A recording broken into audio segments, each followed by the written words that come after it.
Les amis, j'espère que vous allez très bien et que tout se porte très bien pour vous. Et enfin, je suis de retour sur YouTube. Vous savez pourquoi j'étais absent? J'avais sorti une vidéo, c'était prévu avec le bac dans mon pays. Bref, je ne vais pas en revenir, c'est pas le sujet de la vidéo. Seule chose, mon retour sur YouTube, je l'avais annoncé pour quelques semaines après le bac. Mais bon, YouTube, le Real Madrid, les matchs de pré-saison m'ont vraiment manqué. Et n'hésitez pas les amis, gros pouce bleu pour me dire que vous êtes content de mon retour. Au passage, grosse force à tous ceux qui m'ont soutenu. Le sujet de la vidéo aujourd'hui, c'est de juger le mercato du Real Madrid. On va tirer les points positifs et négatifs. On va le faire pour chaque poste, la défense, le milieu de terrain et le secteur offensif. Donc n'hésitez pas à donner vos avis dans les commentaires, c'est très important. N'oubliez surtout pas le pouce bleu, de vous abonner si vous venez de découvrir la chaîne par l'intermédiaire de cette vidéo. Et restez jusqu'à la fin de la vidéo, on est parti.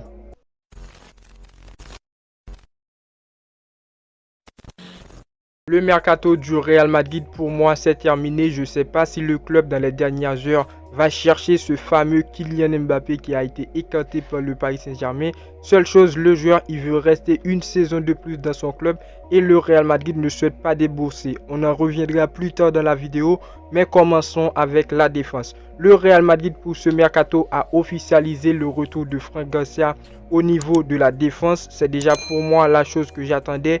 Il a déjà joué les matchs de pré-saison, il a été très bon. Je valide ses performances. Reste à voir durant la saison comment sera là-bas. Est-ce qu'il va continuer à progresser? C'est d'abord ce que nous, en tant que fans du Real Madrid, on souhaite pour le joueur. La seule recrue au niveau de la défense. Maintenant, on a une défense avec Alaba, Rudiger, Nacho, Mendy, Cavaral, Vasquez et Fran Garcia. Une défense, les amis, pour moi, on commence avec le point positif. Je voulais personnellement des nouveaux recrues dans la défense pour épauler Fernand Mendy dans son poste. Mendy qui est toujours blessé à l'heure actuelle que je tourne cette vidéo. Je pense que le joueur, il a déjà une gêne. J'ai vu l'info circuler, je ne sais pas si c'est du fake. Mais Mendy, il est déjà blessé avec le Real Madrid, soit à l'entraînement, je ne sais pas.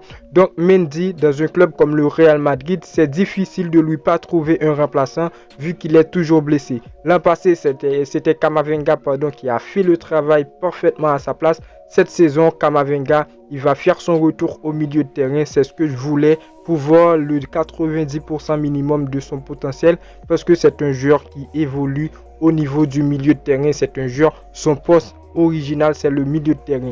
Maintenant, Fran Garcia, il va jouer latéral gauche. Très bon joueur. Je suis confiant qu'il va réussir cette saison au Real Madrid. Ensuite, Rudiger, Alaba, Nacho, c'est la maison. Aussi Cavaral. Cavaral, il n'est pas au niveau. La saison dernière, il m'a déçu dans quelques matchs, dans pas mal de matchs, je peux dire, dans des rencontres très importantes. Je voulais qu'il ait une doublure de taille. C'est donc le point négatif sur la défense du Real Madrid pour moi, parce que Vasquez, c'est Mendy sur le plan de blessure. Et c'est même plus que Mendy. Sur une saison, Vasquez, il se blesse trop. Donc voilà, c'est pour moi le point négatif. Je pense que le Real Madrid a fait une erreur qui va coûter très très cher face aux grandes équipes. Un club comme le Real Madrid ne doit pas espérer jouer qu'avec des faux latéraux. Si Cavaral, il se blesse, Vasquez aussi. Je pense sûrement on va partir sur Nacho ou encore bricoler pour avoir un joueur à ce poste-là. Une chose qu'on pouvait éviter juste en recrutant un joueur comme Reece James, comme un Alphonso Davies qui peut évoluer sur les deux ailes. Donc pour moi, la solution, c'était de se libérer d'un joueur comme Mendy, Vasquez pour avoir du sou. Malgré, je dis bien, le Real Madrid n'a pas de problème d'argent, mais pour avoir de l'espace et pour renforcer le latéral droit. Pour le milieu de terrain, parfait, on a recruté Bellingham, Arda Güler. Je ne sais pas de quoi est capable ce joueur parce que durant le bac, les amis, j'ai pas regardé des vidéos sur le Real Madrid, sur le football et le joueur, il a signé à ce moment-là. Donc, n'hésitez pas à me dire dans les commentaires de quoi est capable ce Güler, les amis.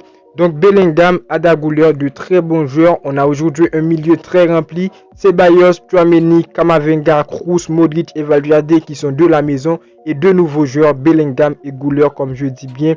Pour moi, le point positif pour cette saison, le Real Madrid aura des choses à dire au milieu de terrain. Et aussi pour les saisons qui vont venir, les amis. pour moi, après 5 ans minimum, la jeunesse va continuer à régner dans cette équipe du Real Madrid. C'est donc un mercato qui vise le long terme. Modric, Kroos, ils vont sûrement partir l'an prochain.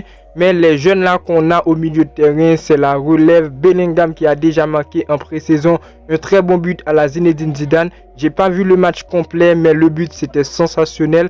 Arda Güler qui n'a pas encore joué avec le Real Madrid, apparemment il a une gêne, mais ça dit top dans les entraînements, j'ai vu quelques vidéos.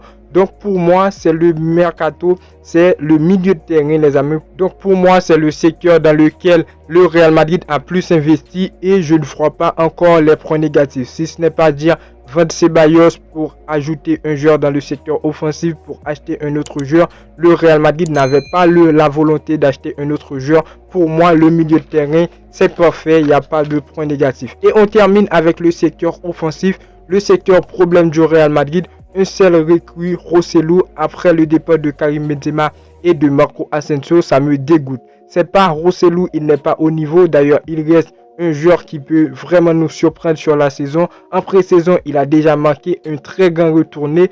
Mais je m'attendais à beaucoup plus de joueurs. Genre, on a beau dormir ces 3 dernières années sur Kylian Mbappé. Mais cette saison, moi, je voulais soit il vient, soit on prend un autre joueur, un vrai neuf. Et on l'oublie les amis. Au final, on a Vinicius, Rodrigo et Rosselló. Vinicius Junior, c'est sûr qu'il va continuer à exploser parce que déjà c'est un joueur qui a du potentiel.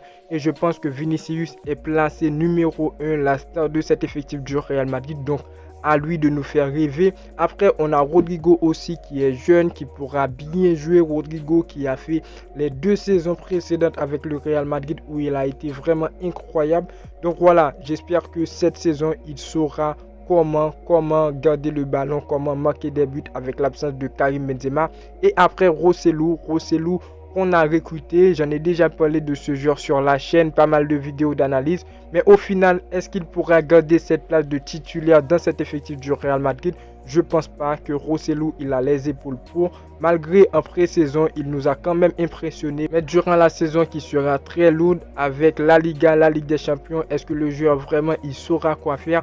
Pour moi, ce serait vraiment compliqué pour lui de garder cette place de titulaire. Donc après, il y aura les changements parce que moi, personnellement, comme solution, je voulais un vrai neuf, les amis, comme un Harry Kane. Et aussi, si Kylian Mbappé, il allait signer au Real Madrid, tout n'est pas encore fini puisque en fin de mercato, Kylian Mbappé, il peut toujours rejoindre cet effectif du Real Madrid. Moi, aujourd'hui, je suis pour la venue de Kylian Mbappé parce que sans Kylian Mbappé, sans un joueur, un très bon neuf. D'ailleurs, Marca en a parlé, je ne sais pas si c'est du fake, mais le Real Madrid a une liste de 5 joueurs pour recruter dans le secteur offensif. Soit il prend Kylian Mbappé, soit il prend un autre joueur en fin de mercato. J'espère bien que le Real Madrid va partir sur un vrai numéro 9 parce qu'on en a besoin. Et après cette défaite en pré-saison face le FC Barcelone, une humiliation face le FC Barcelone qui est quand même difficile à digérer les amis. Donc c'est que des matchs amicaux les amis, mais oui, on a besoin d'un vrai neuf, on a besoin d'un joueur qui pourra capable de garder cette place en tant que titulaire dans cet effectif du Real Madrid. Donc pour conclure, n'hésitez pas à donner vos avis dans les commentaires, c'est très important. Et aussi, si je pouvais me noter le mercato du Real Madrid, c'est un 6 sur 10 parce qu'au milieu de terrain, ça régale un petit peu. Mais dans le secteur offensif, pour moi, c'est catastrophique. Le Real Madrid doit recruter. N'hésitez pas à donner vos avis dans les commentaires. J'étais vraiment excité à faire mon retour sur YouTube.